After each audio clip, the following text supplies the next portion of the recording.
मेरा नाम अंगना रॉय चौधरी है। मैं एक टीचर हूँ।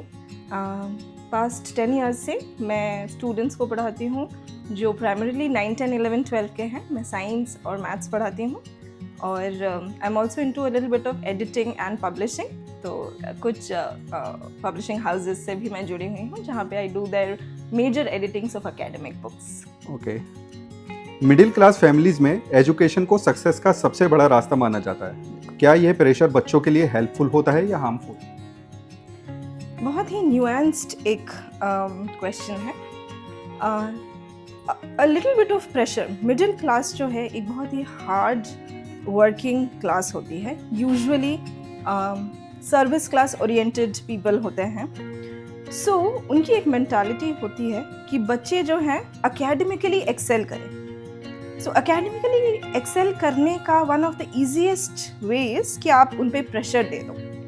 अब pressure could be taken both ways. अगर घर का माहौल सपोर्टिव हो plus there is a lot of support from the facilitators, the educators etcetera, उस जगह पे प्रेशर डेफिनेटली एक एक्सेलरेटर का काम करता है। लेकिन अगर ये नेगेटिव प्रेशर हो, अगर ये प्रेशर ऐसा हो कि आपको करना ही है वरना ये reward and punishment based pressure हो गया, तब ये बहुत ही डेट्रीमेंटल है। In that case this pressure is bad. But मैं हमेशा बोलूँगी a little bit of pressure is always good for the students. वो अपने को पुश कर सकते हैं, वो अपने को आगे रख सकते हैं और बहुत ही अच्छे से ब्लूम कर सकते हैं। But this pressure must be supportive of parents, of teachers, of schools and educators. It should be a positive pressure. आजकल के स्टूडेंट्स ज़्यादा स्ट्रेस्ड हैं या ज़्यादा डिस्ट्रैक्टेड, और इसका मेन रीज़न क्या है? Well, अगर हम लोग देखें, stress and distraction goes hand in hand. Because उन लोग डिस्ट्रैक्टेड हैं, सो कम्स द स्ट्रेस। होता क्या है यहाँ पे? The main reason of distraction is instant gratification, short form content. और इसके वजह से, शॉर्ट फॉर्म कंटेंट की वजह से उनका अटेंशन स्पैन इतना कम होता है कि वो एक जगह पे बिल्कुल भी रिजल्ट ओरिएंटेड नहीं हो पाते हैं और उन्हें फटाफट कुछ ना कुछ और नया चाहिए होता है। And this is all due to the short form content that we are giving. और ये जो उनके दिमाग में instant gratification and dopamine rush कर दे रहा है, this dopamine rush is very detrimental again. और इस वजह से वो बिल्कुल रिजल्ट ओरिएंटेड नहीं हो पा रहे हैं, नॉलेज ओरिएंटेड नहीं हो पा रहे हैं, and hence the stress building. So both of them are very related to each other. ये थोड़ा पर्सनल सवाल है क्योंकि इंटरनेशनल वुमेन्स डे आने वाला है और आप टीचर भी हैं, आप लोगों को बता भी रही हैं और पढ़ा भी रही हैं, तो आपकी भी एक जर्नी है। और मेरा नेक्स्ट क्वेश्चन भी उसी के आसपास है। एक वुमेन के लिए करियर और फैमिली बैलेंस करना कितना चैलेंजिंग होता है, स्पेशली मिडिल क्लास बैकग्राउंड?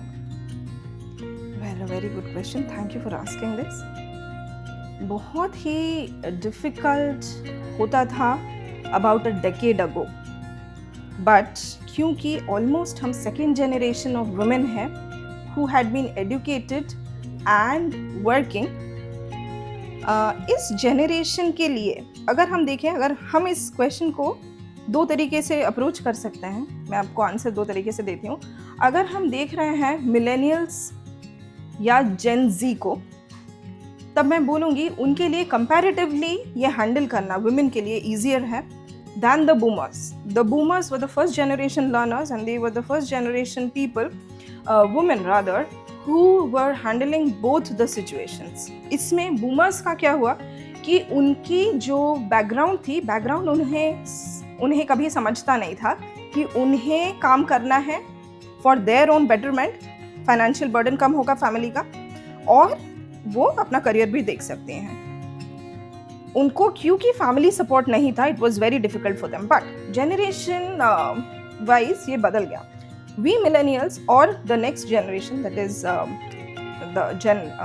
जो Gen Z है हमारी, उनके लिए comparatively ये चीज़ easy है क्योंकि उनका जो support system है बहुत अच्छा है। Family अभी जो है, the in-laws understand the value of education, the value of dual learning, spouses बहुत supportive हो गए हैं, the children are supportive, we've got better support system in the form of maybe grandparents staying who are understanding, जो खुद हो सकता है कि ये चीज़ को फेस करके आए हैं कि उनके लेवल पे जब वो काम करना चाहते थे तो नहीं करने दिया गया, so they understand a lot of the women's problems. Even the spouses have gone quite understanding, बहुत अंडरस्टैंडिंग हो गए हैं. मुझे लगता है इस समय काफ़ी सपोर्टिव है, तो फैमिली बैलेंस करना अगर सपोर्ट है तो बहुत ईजी है.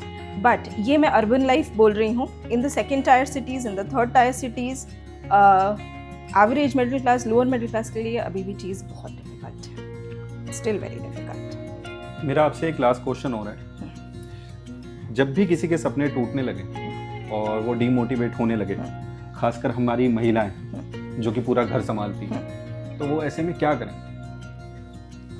हमेशा हमें याद रखना चाहिए that the sky is the limit.